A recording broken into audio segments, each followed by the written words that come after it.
Una de las posibilidades para financiar la gran cantidad de políticas sociales necesarias en los países de nuestra región es gravar a las grandes fortunas que tienen más posibilidades de hacer un aporte al bien común. Una iniciativa reciente es la de la congresista peruana Sigrid Bazán Narro, que elaboró un proyecto de ley que busca gravar a los bienes de lujo para que quienes más tienen contribuyan más con el bienestar de la sociedad en la que viven y de la que viven. Hoy conversaremos sobre todos estos temas justamente con la autora de esta iniciativa, Sigrid Bazán. Comenzamos.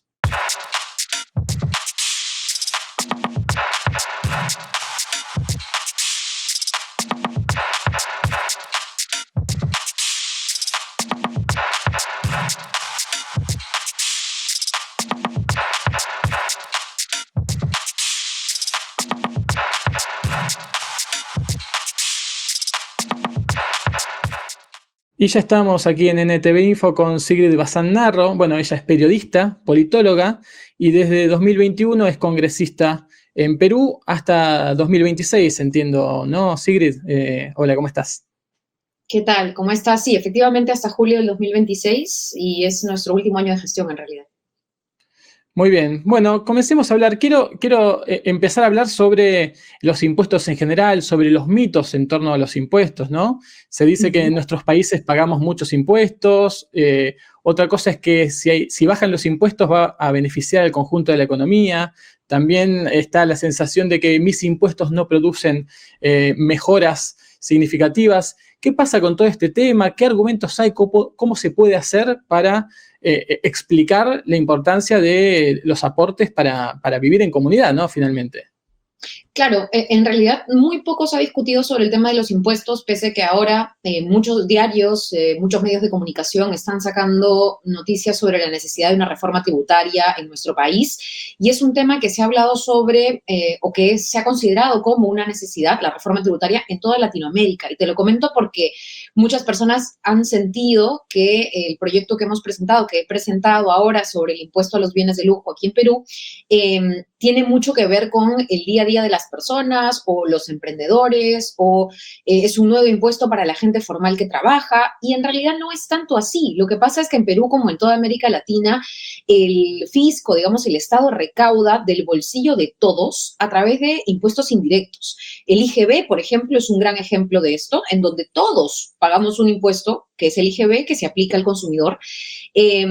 Y no hay muchos impuestos específicos o impuestos directos donde más se podría recaudar y lo que más justicia fiscal nos daría, que es un sistema de impuestos a cosas que realmente tengan mucho valor.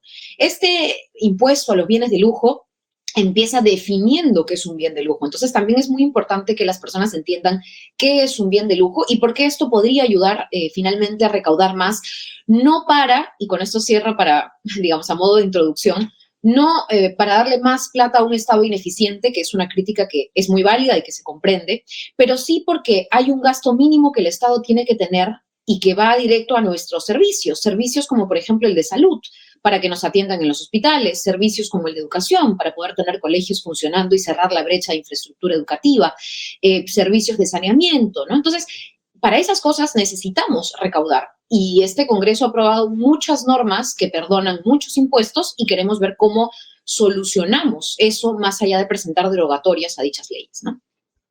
Claro, porque mientras el sistema es injusto, ¿no? Es injusto, los pobres pagan en proporción mucho más de impuestos que los ricos. Y ahora sí, entonces vamos a conversar un poco sobre la iniciativa que presentaste. Comentanos las líneas centrales de esta propuesta y cuál es el estado, ¿no? Para también quienes estamos fuera de Perú, ¿qué tiene que hacer una iniciativa así para convertirse en ley en algún momento? Mira, esta es una iniciativa que diferentes países también, o sea, no es una cosa nueva, no es una cosa rara y es una cosa muy adaptada al Perú, la que hemos propuesto, pero en otros países también se da. De hecho, en otros países, incluso de Europa, se habla de impuestos al patrimonio que abarcan, digamos, un universo mayor, ¿no es cierto?, de bienes o de patrimonio, con valga la redundancia. Y lamentablemente en nuestro país no se ha hecho un mapeo muy correcto y va a ser difícil, sin duda, también mapear algunos de estos patrimonios. Por ejemplo, el tema de los yates, que sí es considerado en mi proyecto de ley, que es un proyecto que plantea un nuevo impuesto a los bienes de lujo. Los yates ya están grabados, ya tienen un impuesto. Pero en la ley en donde se crea este impuesto a estas embarcaciones, hay muchas formas de cómo sacarle la vuelta al impuesto. Entonces, una de las cosas que incorpora mi proyecto de ley es no sacarle la vuelta y que si efectivamente tengas un yate, no lo lleves un tiempito a pasear para evitar pagar el impuesto anual, sino que efectivamente lo pagues. Si eres un peruano con un yate, puedas pagar un impuesto. Entonces, mi proyecto en realidad es y no es, digamos, el más duro para las personas que tienen bienes de lujo. No es que vas a pagar más de 25 UITs. El exceso de más de 25 UITs del valor de un bien es lo que tú tendrías que pagar. El porcentaje es un 1% de ese exceso, entonces no vas a pagar, pues, tampoco demasiado. Pero evidentemente a medida que más tengas, más pagas. Entonces aquí el espíritu de este proyecto es la proporcionalidad. Obviamente la persona más rica paga más, pero proporcionalmente a su riqueza paga muy poco, a diferencia de un trabajador. Entonces todo está mirado, o todo está desde una mirada proporcional. Y estos bienes de lujo, por supuesto, se han definido. Estamos hablando de carteras que cuestan más de 25,000 soles, estamos hablando de relojes costosísimos, estamos hablando de efectivamente lo que uno considera lujo. No estamos hablando de una persona, porque por ahí habían comentarios, ¿no? Yo que pongo un negocio y gracias al negocio me compro algo. Es difícil, ¿no es cierto?, que una persona tenga, digamos, joyas por más de 25,000 soles, a menos que las coleccione o a menos que efectivamente ya se consideren suntuosas de alguna manera. Entonces, esto no aparece gratis, este impuesto y esta propuesta, que está muy bien que haya sentado el debate, que está muy bien que tenga sus detractores, que debería debatirse, de hecho, públicamente y transparentemente, no surge de la nada. Estamos hablando, y nuestro cálculo estima cerca de 500,000 millones al año, 500,000 millones de soles que el Estado deja de recaudar por el último periodo político y las iniciativas que este último Congreso ha venido aprobando. Iniciativas como una nueva ley, por ejemplo, agraria, que lo que hace es perdonar 2,000 millones de soles al año a las agroexportadoras. Eso deja de recaudar el Estado. Y otras, digamos, otras exoneraciones tributarias, más la evasión, más la elusión. Entonces, no hay una recaudación correcta, no tenemos en realidad mecanismos para poder efectivamente decir que el Estado puede hacer un gasto público y sobre todo en servicios, ¿no? En temas sociales, en la alimentación, por ejemplo, de ollas comunes. Entonces, estas cosas nos han motivado a presentar este proyecto que tendría que estar en la comisión, entiendo yo, de economía, ¿no? Para poder ser evaluado.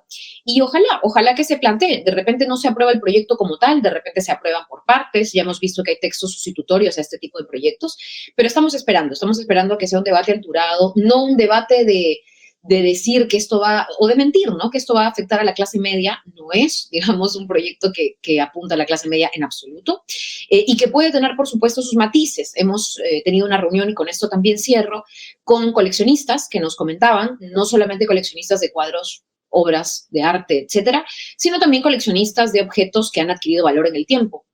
Estamos dispuestos también a escuchar cualquiera de sus preocupaciones, como ya lo hemos venido haciendo, y ver si es que se les aclara el contenido del proyecto o si es que se hace alguna modificatoria que también les dé más seguridad para que se sepa que el público aquí es otro, ¿no? Vuelvo a lo que mencionabas de estas dudas de si iba a afectar a la clase media o no, para abordar la cuestión de el umbral que mencionabas, desde cuándo, desde qué monto del bien de lujo empezaría a pagar este impuesto, también para traducirlo, cuántos son esas UIT en dólares, si hay una forma de traducirlo para quien lo ve afuera. Y entiendo que, claro, estas dudas de, claro, una familia de clase media tiene un bien que sea de ese monto y entonces me va a afectar. Yo creo que ahí nos vas a explicar que no solamente se trata del monto, sino también cruzado con la definición de bien de lujo, que es lo que aparece en el proyecto, ¿no? De todo esto quiero tus especificaciones. Sí, no, en realidad es muy válido. Justo estaba tratando de convertir los soles a dólares para que rápidamente se sepa, porque nuestra propuesta son 5 unidades impositivas tributarias, que son alrededor de 26,750 soles. En dólares, esto vendría a ser aproximadamente unos 7,500 dólares americanos, ¿no? Dependiendo del tipo de cambio y tal. Y lo que nosotros planteamos es que sea, o grave, digamos, un 1%, ¿no?, del valor del bien que exceda ese precio. Entonces, por ejemplo, si un Rolex creo que cuesta más o menos, y habíamos hecho la idea a raíz del caso de Dina Boluarte y los Rolex que ella habría recibido, porque era como una cosa muy icónica, muy emblemática aquí en Perú, muy escandalosa, dicho sea de paso. Entonces, un Rolex vale más o menos unos 50.000 soles, digamos, ¿no? Dependiendo modelo. Entonces, el exceso de los 50.000 hay que restarle los 26.000, que es nuestro tope, digamos, en soles, y es el 1% de ese exceso. Estaríamos hablando de... el exceso es 23.250 si hacemos la resta y el exceso sería 232 soles al año. O sea, no es un monto cuantioso, pero si uno tiene 10, 20, 30 Rolex, obviamente ese monto va subiendo. Son bienes que además, por cierto, y aquí había un comentario que nosotros entendemos que es válido, hay que registrar esos bienes tienen que ser tasados, ¿no es cierto?, para saber efectivamente el valor.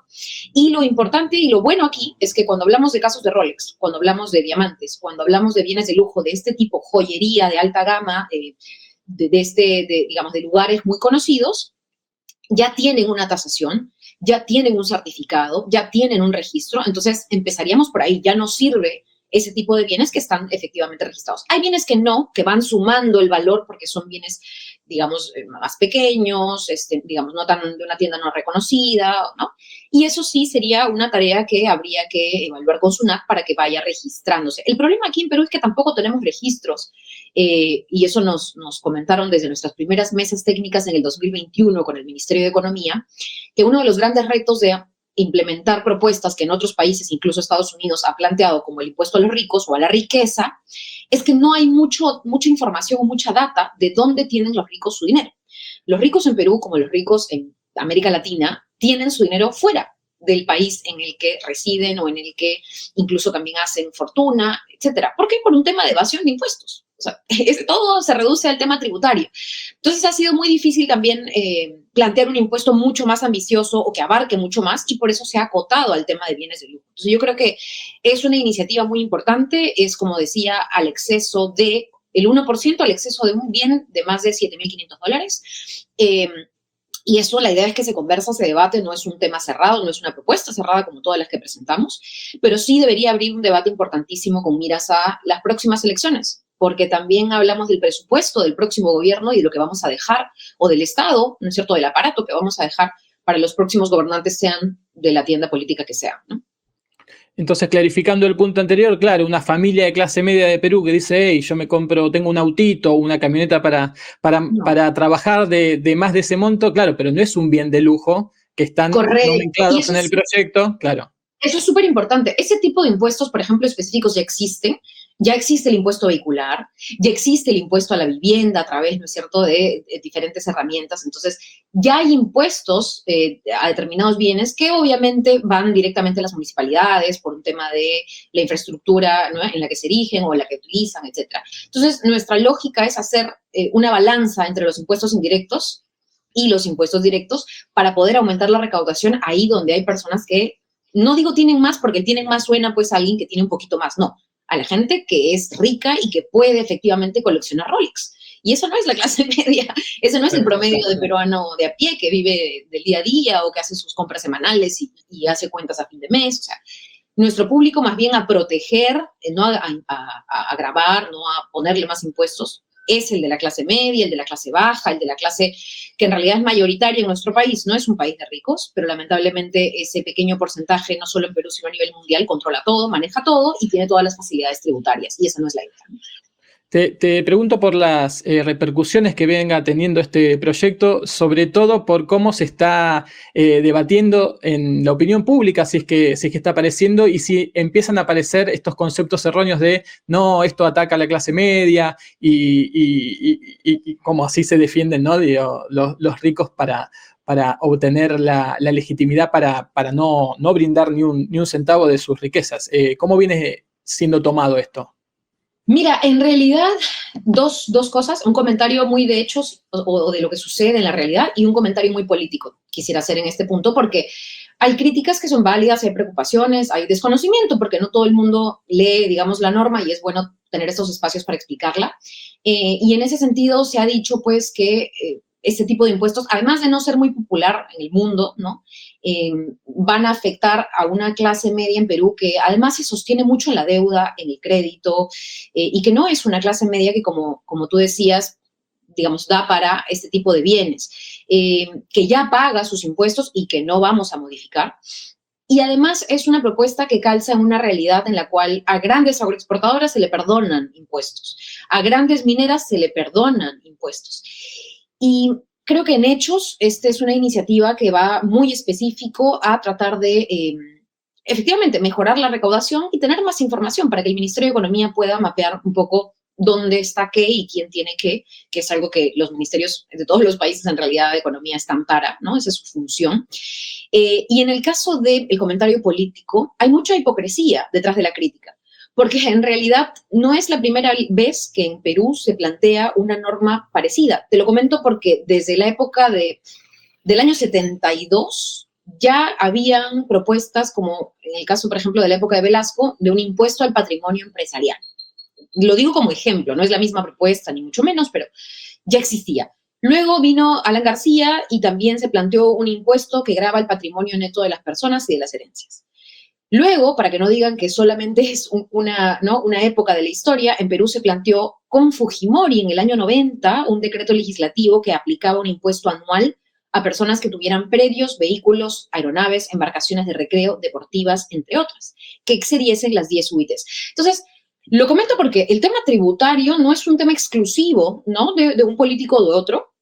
No es, por supuesto, tampoco una propuesta únicamente de autoridades de izquierda y tal, que buscan empobrecer y tal. No, es un tema muy debatido y lo que se hace aquí es básicamente, como decía, justicia fiscal. Es decir, que los que más tienen paguen efectivamente más. No es empobrecer, no es cierto, a alguien decirle que pague un 1% del exceso del valor de su Rolex.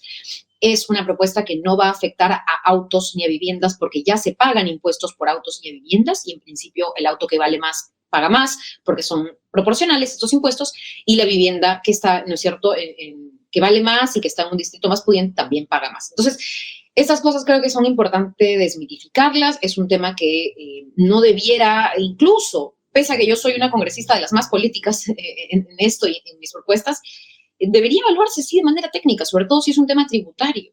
Y el propio Ministerio de Economía y Finanzas y el propio Consejo Fiscal del Perú han dicho que estamos muy en problemas cuando se trata de recaudación y muy en problemas por las iniciativas que este Congreso ha aprobado. ¿Por qué no darnos o darle al Pleno de este Congreso como debate una propuesta que más bien revierta esa situación? Yo creo que es lo más justo. Ojalá que la Comisión de Economía y o las comisiones que evalúan el proyecto lo lleve a pleno antes del 2026 para, como decía, no solamente tener una propuesta que sostenga, ¿no es cierto?, nuestra recaudación hacia el siguiente periodo, sino también para que la población pueda evaluar cuáles son los argumentos técnicamente a favor y en contra, ¿no? Mencionabas antes el monto más o menos calculado que se esperaría recaudar. ¿Eso está pensado de algún modo de que vaya destinado directamente a algún tipo de política social o es a engrosar las arcas en general? Mira, es a las arcas en general. Sí he votado a favor y de hecho una colega congresista de otro partido político mucho más de derecha planteó que si no me equivoco, los juegos, perdón, las apuestas, las casas de apuestas de juegos deportivos, entre otros, tengan un impuesto porque no estaban grabados. Yo estoy muy a favor de que se graben.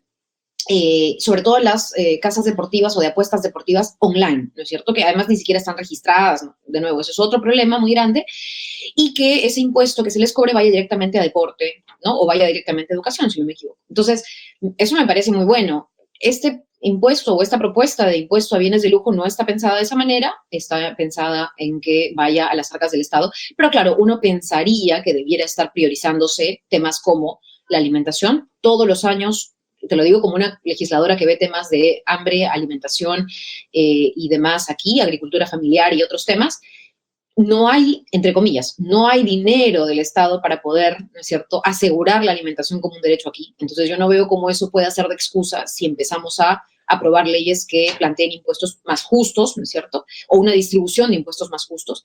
Y como decía, justo creo que en Argentina, por ejemplo, ya existe un impuesto a los bienes personales que aplica anualmente a los argentinos residentes o en el exterior. Entonces, en Uruguay también hay un impuesto al patrimonio. En otros países, claro, cada uno con sus matices, por supuesto, hay impuestos de este tipo en Suiza, en España, etcétera, ¿no? Siempre va a haber este comentario de una persona que diga, bueno, pero esos estados funcionan o funcionan mejor Ya si el Estado en Argentina o en Uruguay funciona o no funciona, yo creo que es un debate mucho más largo. Colombia, en su última reforma tributaria en el 2022, acaba de incorporar también un impuesto patrimonial o al patrimonio. Entonces, finalmente lo que queremos acá de nuevo es hacer justicia tributaria. No necesariamente estamos metiéndonos en una discusión de qué tan bueno o qué tan malo es el Estado, porque también hay muchos gobiernos que le dan pues una reputación distinta y se confunde gobierno con Estado. Pero sí queremos asegurar un próximo periodo en donde no se nos ponga como excusa, no hay dinero para mejorar el colegio, no hay dinero para mejorar la posta, y esto pues a culpa de enriquecer a los que ya tienen. Entonces, esa era nuestra idea, ¿no? Claro, y que la solución siempre sea reducir el gasto, ¿no? En vez de recaudar dinero para que las políticas sociales sean Y ojo, más eficientes. por favor, que no se crea que esto no tampoco implica una crítica a qué gasto. O sea, nosotros tenemos una fuerte crítica al gasto actual, que la señora Boluarte se sube el sueldo. A ver, ha tenido también un correlato en nuestro equipo. Yo he planteado un proyecto de ley para que se prohíba que la presidenta se suba el sueldo. Este proyecto no se ha debatido. Entonces, no puedo decir que estoy planteando una reforma tributaria o en todo caso un proyecto de ley que marca una pauta en el tema tributario sin haberme opuesto a que el gasto tiene que ser gasto para las masas, para la gente, no para un sueldo, no para el Congreso, no para el Ejecutivo. Entonces, por eso es que creo que hay una coherencia, por lo menos desde nuestro lado, en torno a todos nuestros proyectos, que cada uno tiene que ver con el otro. O sea, nosotros queremos un gasto eficiente, pero queremos un Estado que recaude donde debe recaudar y que no perdone impuestos a los que debieran pagar, ¿no? Y el tema de la formalización es un tema también mucho más debatible, es un tema que a Perú nos afecta muchísimo por la alta tasa de informalidad. Cada propuesta nuestra, incluso, digamos, una de las últimas que tiene que ver con el tema de pensiones, ha tratado de evaluar de cómo formalizar a las personas, cómo mapear esa informalidad, y yo creo que eso no está exento de debate, pero de nuevo, cada uno de sus temas tiene su espacio, ¿no? Ahora que mencionás estos otros temas, te pregunto qué otras iniciativas pueden pensarse o han dado vueltas o están dando vueltas en Perú para mejorar la recaudación, para atacar la evasión, la ilusión de las grandes empresas, la transparencia también, que también se suman a entender la justicia fiscal integral. ¿Hay otras iniciativas? ¿Qué otra cosa se podría pensar respecto de grandes empresas sobre todo? Sí, mira, en realidad desde el 2021 no se debaten estos temas. En el 2021 se planteó, pero esto fue desde el Ejecutivo pasado, el gobierno planteó una reforma tributaria que implicaba, por cierto, algunas modificaciones, ¿no? No se ha evaluado, no se ha discutido, salvo estas iniciativas aisladas como, por ejemplo, nuevos impuestos a casas de apuestas virtuales, entre otros, que me parecen positivos, sanos, en fin. Pero creo que ahí sí nos ha quedado corto el debate. Nosotros estamos planteando esta apuesta o este debate, sin embargo, el contexto ha sido muy difícil, ¿no? Nosotros, como te comentaba en un inicio, estamos en un contexto en el cual, en lugar de apoyar a la agricultura familiar, que sostiene el 80%, casi 90% de las bocas de las familias peruanas, ¿no? Del plato que nos llevamos a la boca en la mesa, estamos apoyando, digo estamos entre comillas, ¿no? El Congreso ha sacado leyes apoyando a las agroexportadoras que no fortalecen o abastecen al mercado interno, que tienen además ganancias extraordinarias y que han crecido, han florecido en los últimos años en términos de utilidades, y estas son las que menos impuestos pagan, están exoneradas de pagar impuestos. Entonces, prácticamente cero, o sea, cero, de verdad, no es como vamos a hacer un impuesto más bajito, que es lo que se hace con la minería, no, cero. Entonces, ese tipo de contextos es lo que nos lleva a plantear este tipo de iniciativas muy específicas quizá, pero que debieran enmarcarse en una reforma mayor que no se está discutiendo. Y tengo un dato que también nosotros lo colocábamos como parte del sostén o del sustento de este proyecto, en donde el Credit Suisse Research Institute, digamos, es una organización internacional, plantea que el nivel de concentración de riqueza en el Perú es muy alto, ¿no? De los más altos. Y de hecho, los patrimonios mayores a $1 millón están concentrados en el 0.1% de adultos en el Perú.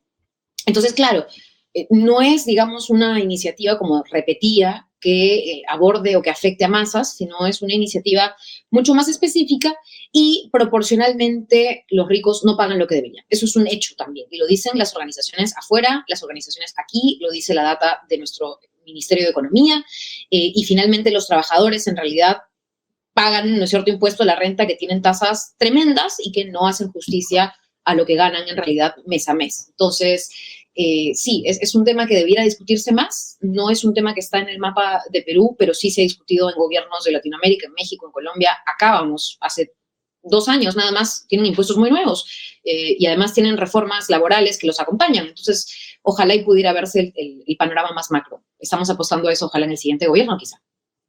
Un comentario sobre lo que decías recién. En los fundamentos de tu proyecto aparece la gran cantidad de iniciativas para dar exenciones impositivas y perdonar toda esta riqueza. Y te pregunto si tu proyecto o iniciativas de ese tipo también pueden contribuir a, algo mencionabas, ¿no? A conocer información, a abordar la transparencia, porque faltaría también pensar en eso, ¿no? Que no es difícil acceder a qué tienen, quiénes, cuánto, como que faltarían registros, faltaría información.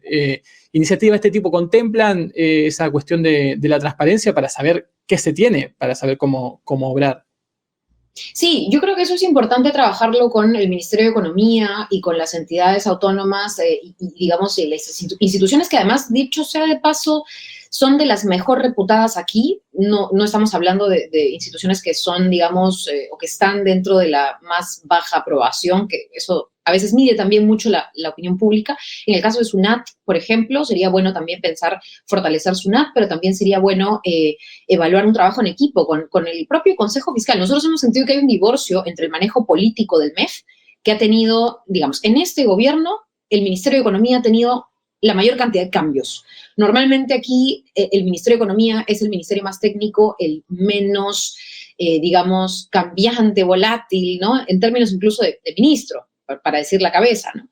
En este gobierno no. En este gobierno hemos tenido, siento yo, es mi perspectiva, un divorcio entre la dirección del Ministerio de Economía, que ha sido súper política y ha cambiado de manera o con argumentos muy políticos, y instituciones no dentro, pero digamos que tienen cierta independencia, pero que se manejan en el MEF como el Consejo Fiscal, que emite opinión en contra de proyectos de exoneraciones tributarias cuando el propio ministro sale a defenderlas. Ese divorcio, esa contradicción es nefasta, es perjudicial, es dañina para la economía de cualquier país en general. Y sí sentimos que desde esa falta de apoyo es que también no tenemos una mirada más integral del tema, ¿no? Entonces, solo para dar un ejemplo, algo que nos decía el Consejo Fiscal en una comisión, en una mesa de trabajo que hicimos desde mi despacho, es que todo lo que las agroexportadoras no pagan en impuestos equivale a todo el presupuesto del programa Juntos y del programa Pensión 65, que yo creo que nadie diría hay que eliminarlos, ¿no? O sea, el programa Juntos y el programa Pensión 65 son programas que le dan poco, pero a la gente que no tiene nada. O sea, son un alivio, mal que bien, ¿no? Para muchísima gente en pobreza y pobreza extrema. Entonces, que además es un porcentaje de la población que en este gobierno ha ido en aumento.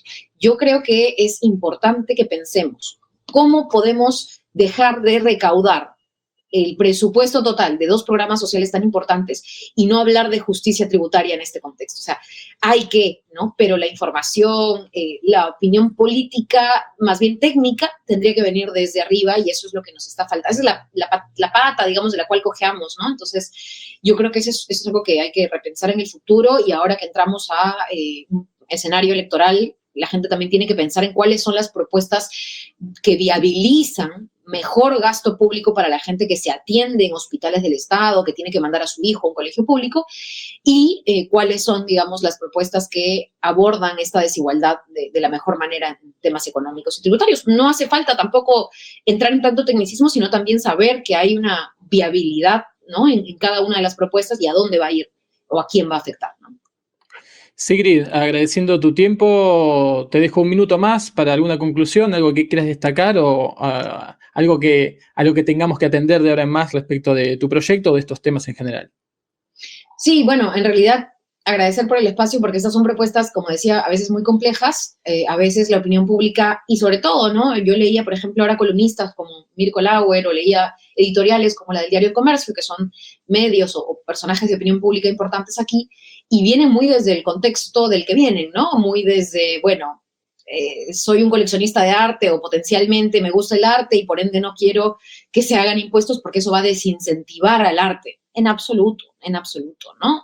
A menos que puedas comprar un Fernando de Cislo que probablemente lo consigas si vas a Estados Unidos, no aquí en Perú, es bien difícil que este impuesto realmente toque tu bolsillo. Entonces, yo creo que ahí hay varios temas sobre los cuales no hay que, más allá de desinformar, ¿no? No hay que hablar desde la perspectiva personal, sino desde la perspectiva nacional. Un legislador hace su iniciativa pensando en la mayoría, no pensando en mi situación económica o en la situación económica de 2 o 10, sino en la situación de todo el país.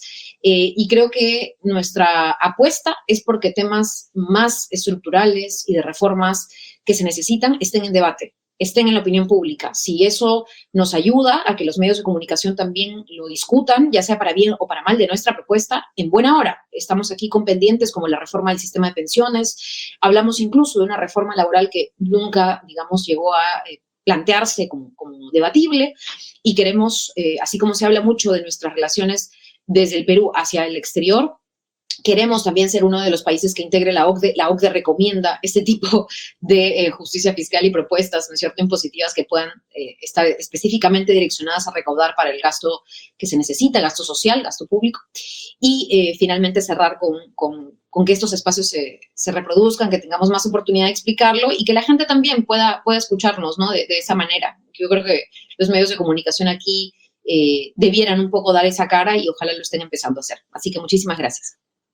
Gracias a vos, Sigrid, y yo me despido de este espacio, de esta entrevista. Dejen sus comentarios, compartan este video, síganos en todas las redes para las 5 noticias del día, las entrevistas y los podcasts de NTV Info. Hasta la próxima.